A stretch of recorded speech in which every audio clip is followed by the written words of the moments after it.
اول شيء خصنا نفكروا كهدف، نقول انترميديير، نقدر نسميه انترميديير متوسطين. هدف اولا خصنا نمروا بالدور الاول والشيء ياتي مع الاكل، وحنا الحمد لله غادي نجهدوا جاهدا وغنعملوا اكثر من قوه ان شاء الله باش اول شيء نمروا بالدور الاول. اكيد بانه نمروا بالدور الاول كيطلب منا واحد الهدف على المدى القصير، وهو كيفاش نتعاملوا مع المباراه الاولى. المباراه الاولى هي اللي غتعطيك ليله، هي اللي غتعطيك ديك الانطلاقه وديك القفزه النوعيه ان شاء الله غتطلق بها. فاظن بانه هذا من الاهداف ان شاء الله اللي غتكون مسطره. اول شيء التفكير في المباراه الاولى، واللي المباراه الاولى اللي غتربح فيها ان شاء الله 3 نقاط اكيد ان شاء الله غادي تعطيك يعني واحد الشحنه قويه باش يمكن لك تضمن التأهيل ديالك او يكون هذاك الهدف. ملي غنحققوا ذاك الهدف انا ذاك اكيد في المخطط ديالنا، ولكن ما غاديش يمكن لينا هذا من المتمنيات ديالنا باش لان غنوليو حاجه التسخير ديالنا قطعنا واحد الشوط اللي كان بالنسبه لنا واحد الحاجز. انا ذاك ان شاء الله غتكون الحديث باقي ان شاء الله. اذا تفضل اخ عبد الله. نعم. توفيق رشيد طامس الناخب الوطني. دابا مزيان. بالتوفيق رشيد طامس الناخب الوطني عن طريق ميد راديو.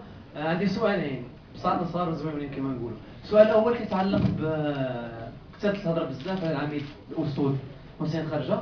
بغينا نعرفوا واش هذا اشاره الابعاد ديالو رسميا، اشنو وقع بالضبط، كيفاش علاش ما جاش هذه المباراه الوديه. والسؤال الثاني، صباح كان عندك اجتماع مع وداديه المدربين، يعني في جملتين باش خرج هذا الاجتماع في نفس الوقت باش غتفيدوك وكيفاش غتخدم معاك مع النخبه الوطنيه. ف اكيد بان سبق لي وذكرت في السؤال الاول تطرح المعايير ديال الانتقاء. المعايير الانتقاء اللي حديناها في واحد السقف لان كنلعبوا في المستوى العالي. واكثر من هذا سبق لي ذكرت بانه واضع واحد التصور يعني في المخيل ديالي بان او جونتيسيب يعني تندير واحد سقف فكري بانه اذا اصيب لاعب شنو هو البنيه القطريه والنواه الاساسيه بالنسبه لنا موجوده. احنا بالنسبه للعميد الفريق حسين خرجه دائما تنوهوا يعني بالعمل اللي قام به، يعني الدور اللي قام به في القياده، وفي نفس الوقت عارفين الاهميه ديال حسين خرجه كيفاش كيكاد. فاعتباريه بانه تتعرف بان في تواصل مستمر مع اللاعبين، وهذه من نقاط القوه الحمد لله ديال الناخب الوطني في التواصل. فنقدر نعطيك اشاره مهمه، تعرف بان احنا مشينا في الوقت ديال عيد الاضحى حتى العيد يعني كنا في خارج الوطن، وفي خارج الوطن تم الاتصال مع كل لاعبين على اساس يعني اول شيء المناسبه ديال العيد، وهذه يمكن سابقه باش كتسول على اللاعبين المناسبه ديال العيد، وفي نفس الوقت باش كتهيئهم يعني لهذا المعسكر اللي هو حنا فيه حاليا، باش تشوف المدى الجاي ديالهم كيفاش هذا، باش تكلم معاهم يعني في اطار باش تديروا الحوار باش يكون هذا في اطار التواصل. التواصل يكون مستمر ماشي المره دائما، هو لا منقطع. فللاسف انت غتقول هذا بانه ذاك الوقت باش نتكلم مع حسين خرجه يمكن ما جاوبنيش في الهاتف، مع العلم بانه كان الهدف، وانا كنقول لها بكل صراحه بانه كنعرفوا بانه حسين خرجه كنعرفوا كيما الامكانيات ديالو، كنعرفوا المؤهلات ديالو، ولكن واضع السيناريوهات بانه ما يمكنش تعذب واحد اللاعب وتجيبو واحد 7 تسوايع ولا 9 تسوايع ديال الطياره وفي اخر المطاف تحكوا ذاك الاحتياط، او تقدر ما تلعبوش، لانه واضع سيناريوهات بانك غتجيب بعض العناصر في ذوك المراكز باش كذلك يمكن لك تحطهم تحت المجهر، لانهم جلت فيهم ديك المعايير وديك الشروط اللي طالبينها احنا كمنتخب وطني. فاظن بهذا ما هو هذا، ولكن كيبقى كيف ما كان الحال، حنا بعاد باش يمكن لنا من الان نكونوا نجزموا في اللائحه النهائيه، لانه مازال متبعين اللاعبين عن طريق كما قلت التواصل المستمر. واكيد ملي غنخرج من هذه المباراه غادي نتواصل مع حسين خرجه وغنبقى نتبعوا، لان عارف بانه راه الفريق ديالو فيه حتى المدرب ديالو كنعرفوه كذلك، لانه زميلي كنعرفوا سي حسن شحاته يعني في عده مرات. فاظن بانه في اطار هذا التواصل العمليه الاقصاء ما موجوداش في قاموس ديال رشيد التوصيل، ولكن كتبقى المصلحه ديال الفريق الوطني اهم من رشيد التوصيل واهم من اي واحد، لانه خصنا نفكروا للوطن قبل ما نفكروا للاشخاص. السؤال الثاني، الجزء الثاني في السؤال. بداية عندها علاقه لا الصباح اجتمعتي معهم في الصباح كيف يعني طلعتوا الطوبو طلعتوا لا ما ذكرناش الطوبو. لا ما ذكرناش على الطوبو. هذه خاصه تقول كما لا معليش. الوداد ديال المدربين لانه كان يعني كنا برمجنا على اساس اللقاء الاول اللي كان فيه تقديم الناخب الوطني لمشاركه الوداديه في المدربين باش تكون هناك مقاربه استشاريه، يعني حتى ممكن نشارك كل الاطر المغاربه يعني في تصوير كره القدم المغربيه. وحنا كنعرفوا حاليا اصبح الاطار الوطني وزن على الصعيد الوطني، فانتم شفتوا في المنتخبات كذلك بالنسبه للفرق، فاكيد بانه هناك كذلك بعض العناصر الوطنيه اللي اصبحت تبلي البلاء حسن وانتم شفتوا ولات كتنادى على الفريق الوطني، واكيد خص يكون كما قلت تواصل بيني وبين كل المدربين حتى ممكن نكونوا متبعين مدى جاهزيه كل لاعب حتى ممكن يحملوا الفريق، خصوصا وان كذلك هناك الفريق باء او فريق الف ابريم، يعني الفريق ديال المحليين اللي كذلك تنفكروا فيه ان شاء الله باش نهيئوه حتى ممكن نتاهلوا لكاس افريقيا الشهر ان شاء الله اللي في جنوب افريقيا. فهذا هو هذا، واظن بانه كانت هذه سابقا لان شفنا بانه اول مره في التاريخ ولا كيحضروا 45 مدرب، هذا الشيء هذا، وحضروا رموز الكره المغربيه منهم الكره الذهبيه الاولى السي احمد فراس، حضر الكره الذهبيه كذلك السي بدو الزكي، حضروا كل المدربين اللي سبق لهم شاركوا على المنتخبات الوطنيه السي لوزاني السي حميد دوش، حضروا كذلك اقطاب ونجوم الكره المغربيه السي عزيز بودرباله، وحضروا كل المدربين حاليا اللي فارضين نفسهم على الساحه الوطنيه. فاظن بانه هذا جمع الشمل، توحيد الرؤيه، توحيد يعني العمل فيما بيننا، لانه بهذا الاعمال غيمكن نطوروا من فرصنا، وغادي يولي كذلك لو فيفي الخزان الكبير ان شاء الله اللي في المنتخب يقدر تحفيز اللاعبين باش هما يكون عندهم يعني الامل وعندهم ديك الروح باش يمكن لهم يحملوا القميص ديال الفريق الوطني. C'est Rachid Abdeslam Bilali de Matin. Est-ce qu'on peut connaître un petit peu le programme de l'équipe nationale après le match du Togo? Quelles sont les équipes que vous allez peut-être rencontrer par la suite, soit en Afrique du Sud ou là-dedans? Est-ce que on a parlé de Kharja, mais il y a d'autres joueurs qui n'ont pas été appelés au Sofa, etc. Est-ce que vous avez eu un discours avec eux? Est-ce que vous leur avez parlé? Quelles sont les raisons de leur absence? Merci.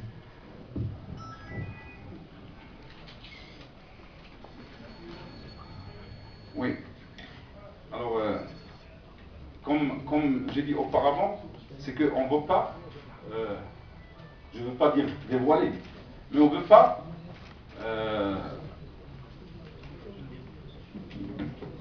tout donner, ou tout, pour laisser un petit peu une manœuvre, une semaine quand on aura, puisqu'on a des accords de principe, que ce soit pour le match, que ce soit. Mais en ce qui concerne le programme, vous parlez des matchs, pas des programmes. Les programmes, mais vous parlez plus exactement des matchs. On a des accords de principe avec des équipes, puisque comme vous savez, comme j'ai dit, notre voyage a été fructueux, puisqu'on a entamé, on a tissé pas mal de relations entre, surtout moi en tant que technicien, entre tous les entraîneurs des équipes qui vont participer. Et c'est à travers cette relation qu'on a pu, bien sûr, avoir des accords de principe pour jouer des matchs. Si je me dévoile maintenant, si je ne veux pas dire dévoiler, si je le dis, et en fin de compte, le match ne sera pas joué, j'aurais porté à défaut, c'est mauvais. Mais je crois qu'on a des matchs consistants. J'ai eu d'accords de principe de grandes équipes et des équipes qui seront aussi des équipes importantes. Inch'Allah, les radicaux flammards. Et le nombre de matchs sera le nombre de matchs idéal pour préparer, Inch'Allah, l'équipe nationale, la CAN.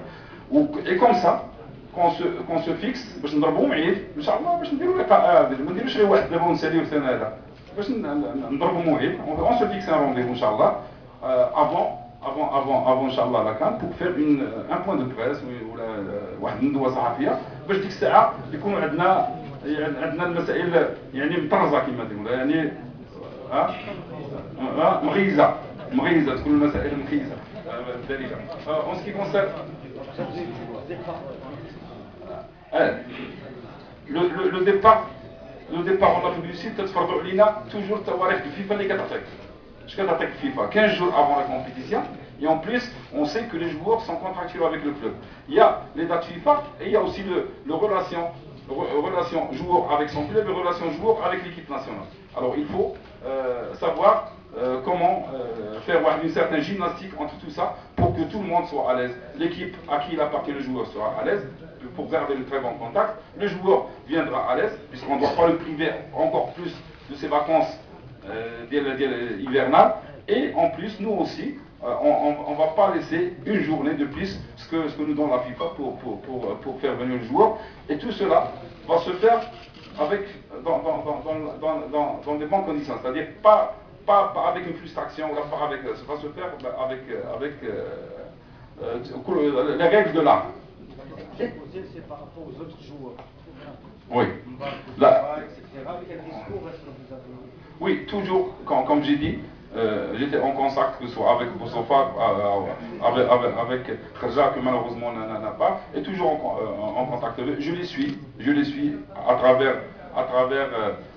les matchs qu'ils jouent, à travers les vidéos maintenant que je possède, à travers leur participation bien sûr avec leurs équipes, et je suis toujours dans la même ligne. Je ne vais pas changer ma ligne directrice que j'ai choisie auparavant.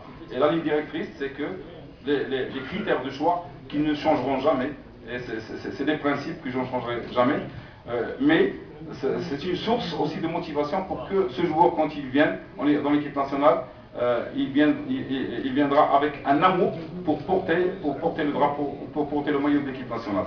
Et je crois que j'ai dit l'exemple des 3 nouveaux joueurs, et la liste n'est pas définitive, n'est pas fermée. La liste n'est pas fermée, et tout joueur qui répond aux critères, bien sûr, et qui a un niveau qu'on trouve utile pour donner un plus au niveau de l'équipe nationale sera appelé comme ça, qui s'appelle X ou Y, il a sa place en équipe nationale. إذا أذكر أن ما زال هناك 5 دقائق فقط. تفضل تفضل الأخ سعيد. السلام عليكم. سعيد تفضل السي سعيد. السلام عليكم. حنا دايرين سؤال هذا الاتجاه وسؤال هذا الاتجاه. هاد هناك ماشي مشكل، غير سالي الاخ وكاين اخ يدوز قبل منك درناها نسجلها عندي. ها هي. تفضل الاخ سعيد. السلام عليكم. سعيد. وعليكم السلام. واش نعرفوا واش الثلاثي الجديد المنتخب الوطني مؤهل للعب المباريات الرسميه، واش رشيد الطوسي كيفكر في اقامه مباراه وديه بافريقيا قبل السفر الى جنوب افريقيا، ونبغوا نعرفوا اللاعبين اللي غيغيبوا على المباراه ديال الطوبه. شكرا.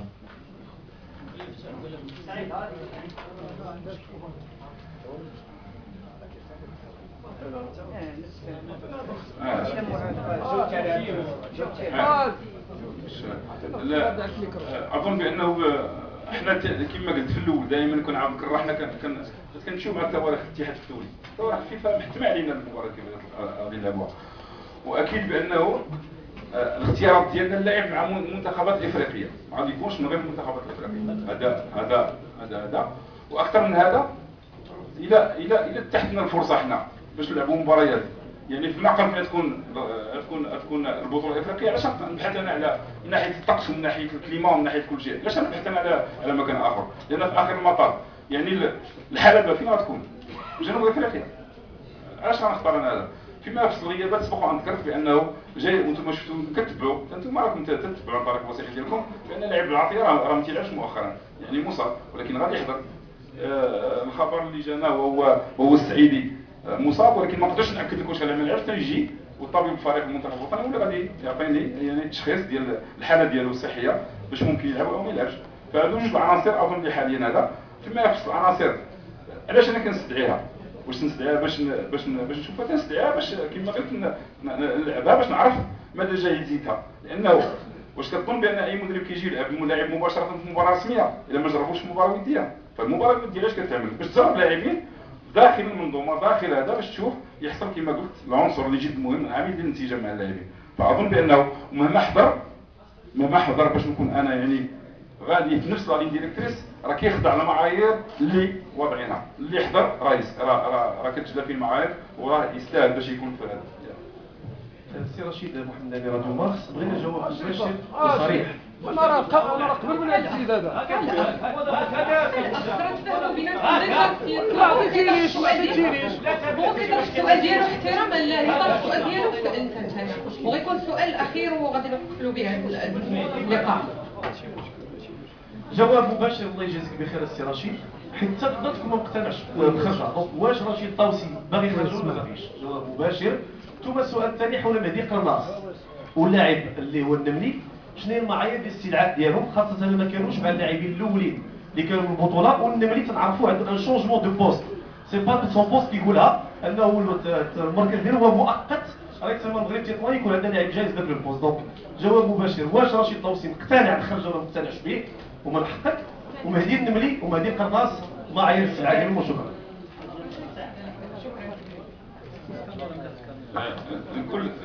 الكل كيعرف في مجال كرة القدم الحقيقة ديال دابا تقدر تقول لي يعني ماشي حقيقة من شهر أو شهرين، والعكس. يعني الشيء اللي يمكن يكون خطأ دابا يقدر يولى. علاش ما نعطيو نفسنا المجال باش نحكموا واحد الحكم مطلق من الآن ونجاوب زعما مباشر عليه الصراحة وداك هذا بأنه راه لا. أي لاعب وهنا غتكون متابعة مستمرة، أي لاعب يقدروا في هذه المجموعة اللي كاينة لاعب نزل مستواه راه يقدر ما يكونش ما بدون ذكر اسم فلان او فلان، يعني وانت تتكلم على خرجه. فسبق لي وغنذكر بانه حاليا قلت بان مع نفسي بانه خصنا في المباريات الوديه، وحسب كذلك كما قلت جي اونتيسيبي الى وقعت ها هو تبليسه بن عطيه، تقدر توقع هي الاصابه ديال واحد اخر. شنو هي انا كلاعب ها هو التبليسه اللي يخرج، شنو هي كلاعب اللي غادي يعاود يخرج في واحد المكان. فاظن بانه وخصوصا واحد من الثقل ديال الخرجه واللي عامل الفريق وتجيبوه وتجلسوا في الاحتياط او ما تلعبوش مع هذا، علاش غتعذبوا باش تجيبوه؟ ولكن ما كيعنيش بانه هناك اقصاء، ولكن لا ظهروا عناصر اللي غترفع من المستوى كحسب المعايير وذكرتها في الاول، هي الايقاع يرتفع، نعملوا السرعه، المهارات الفنيه. شنو الربح؟ الربح بان ليكيب ناسيونال الفريق الوطني غادي يدير مستواه غادي يطلع، واكيد ملي غيطلع على مستواه خص واحد يجتهد، كل واحد يعرف هذه المعايير ويجتهد. وهذا ماشي الدور ديالي غير انا، حتى انتم كصحفيين بالنسبه لكم هذه رساله، لان هذا خطاب كنديروا مع اللاعبين. وهذا انا في المباشر كنهضر ماشي كنهضر مع الصحفيين، حتى مع اللاعبين. ها المعايير ديال الانتقال باش انتم خصكم تمشيو تجتهدوا فيها، باش هو يكون محفز فيها، ماشي كنقول ليه انا طاب باس في الجدول، كنعرف معايير. فانا عارفه عن طريق انا وعارفه عن وسائل الاعلام، كل واحد غيمشي يجتهد بالمصلحه تكون وطنيه. كي باغي الا بغيتوا انتم مصلحه الفريق الوطني راه كتفوت كما قلت لا رشيد الطوسي ولا خرجه ولا اكس ولا ايكغيك، لان في اخر المطاف المستوى الفريق الوطني هو اللي غادي يكون مهم. السؤال الثاني النملي انتم شفتوا بانه لما ولينا كنناديو على لاعبين من البطوله الوطنيه كون هناك تحفيز راه نقدر نقول لك راه ماشي ديال اللاعبين، حتى المدربين، وانت كتعرف علاقتي مع المدربين كلهم بدون استثناء، خصوصا المدرب ديال المغرب التطواني ولا المدرب ديال الدفاع حسن الجديدي، وكل المدربين حتى ديال القسم الثاني اللي اليوم اجتمعنا معاهم اول مره كيجتمعوا المدربين القسم الثاني، يعني في حوار مع الناخب الوطني مع وزاره المدربين باش نبينوا حتى العمل اللي كيقوم به حسين بوسلات لا والدميعي في مراكش، حسن الكراكي في وجده. انا ذكرت ثلاثه فروق اللي في المرات الاولى باش نبينوا بان راه تما مهتمين بهم. يمكن كاين بعض العناصر اللي تقدر نتفاجئوا بها من القسم الثاني تقدر تنادى عليها، خصوصا في المنتخب المحلي. فاظن بان هذا حافز، وحنا عارفين بانه شفنا النملي كيفاش بدا كيفاش طور مستواه. الا ما حفزتيش بغض النظر عن المركز، وانا كنعامل بلا بوليفالونس في الجو، فاظن بان الا كان عزيز العامري والطفل النمري في ذاك المركز وطافيه دليل بانه هو كيقوم بالدور ديالو كسقاع وسط ميداني، يعني اللي كيقدر يدير لا جونكسيون اونتر لو ترافاي ديفونسيف التنشيط الهجومي التسديد وكيسجل الاهداف وغادي يستمر. فاظن بان هذا حافز من الحوافز باش كتحفز لا المدرب ولا اللاعب باش يلقى لاعبين هابطين، خصوصا كما قلت حتى مهدي قرناص اللي لا البلاء حسن، وانت كتعرف بان انا كنتبع المباريات حسب الوقت، وكنرسل كذلك المساعدين ديالي باش كيتبعوا عن كذا المباريات وكيجيو تقارير. ملي كيجيو التقارير كنعرفوا بان ذاك اللاعب غادي يستافر المستوى ديالو، وكنبغيو نلقاو كذلك قطع غيار ماشي غير من برا، حتى من داخل البطوله ديالنا بعض المراكز اللي ما عندناش فيها قطعيات كثيره، منهم القرناص كما سبق ذكرتي، لان كنعرفوا لاعب له الامكانيات عنده اون بوليفالونس في لو جو، كتقدروا تحطوا في عده مراكز، عنده قوه بدنيه عاليه، عنده سرعه ومهاره، ولاعب صغير في السن كذلك. اذا اخر سؤال تفضل. شكرا. سي رشيد، قبل ما نوجه لكم السؤال، ملتمس للجامعه والمنظمين، كان من الضروري التفكير بعمق في هذه الندوه الصحفيه وفي مكان ارحب، حتى ما نوقعوش في هذا الارتباك اللي وقعنا فيه اليوم. هذه اولا. ثانيا السؤال ديالي، شرحتينا الوضعيه ديال غياب مجموعه ديال المحترفين اللي كيمارسوها في الخارج، ولكن كاين واحد الغياب اخر هنا في المغرب اللي هو ديال اللاعبين ديال الرجاء وديال الجيش. وانتم سي رشيد الطوسي كتبحثوا على الانسجام وعلى روح الفريق، فكاين واحد الغياب اللي هو غادي ياثر نوعا ما على هذا التهيئ او الاستعداد. هذه بغينا شويه. شكرا. انا طرف يعني في الجامعه، طرف جد مهم. طلب مني انا باش نديروا الاجتماع هنا. علاش؟ لسبب بسيط، بان باش تعطاكم فرصه كذلك من بعد الاجتماع او من بعد الندوه الصحفيه تكون عندكم لقاء مباشره معنا في الحصه التدريبيه. يعني باش ما نحيدوا اللوم على هذا طلب مني انا باش نديروه هنا، باش نتوما غتخرجوا ونعطيكم ذاك الوقت الكافي ديال 4 ساعات ولا 20 دقيقه باش تشوفوا، خصوصا كاين لاعبين جدد تشوفوا الفريق الوطني اللي ما كتلعبش فرصه كل مره، خصوصا حنا رجعنا للدار البيضاء عاوتاني هنا. فاظن بانه اذا كان هذا الكلام ماشي كلام الجميع، الكلام بان خصنا هنا المركب دار لي واحد القاعه هذا من ذاك هذا، وهذا يمكن تدخل في اطار هذا مستقبلا ان شاء الله. هذا من جهه اخرى ذكرتي هذا السؤال كيجاوب عليه بس لا ما نجاوب عليه. لا نجاوب عليه حنا كنبحثوا علاش عندنا فينال. كاينه اولويه. لا كاين مساله جد مهمه، كاينه جد مهمه. انا ما نهضرش على مسلم، انا نهضر على محمد فاخر. محمد فاخر عاد هي الاهميه ديالو، يطلب مني هو في اطار حبي في اطار ودي بيني وبينه. السي رشيد الله يجزيك بخير، انا عندي مباراه ديال النهايه، الله يجزيك بخير، ممكن تعفي اللاعبين ديالي من هذه المباراه. فاظن بانه ما رجعليش الطلب ديالو، بالعكس غادي سي رشيد الاولويه للمنتخب الوطني. ده مطلب شعبي. كنظن ان السيد الناخب الوطني اجاب عن السؤال. اذا غنمر الان للحصه المفتوحه. شكرا على الحضور.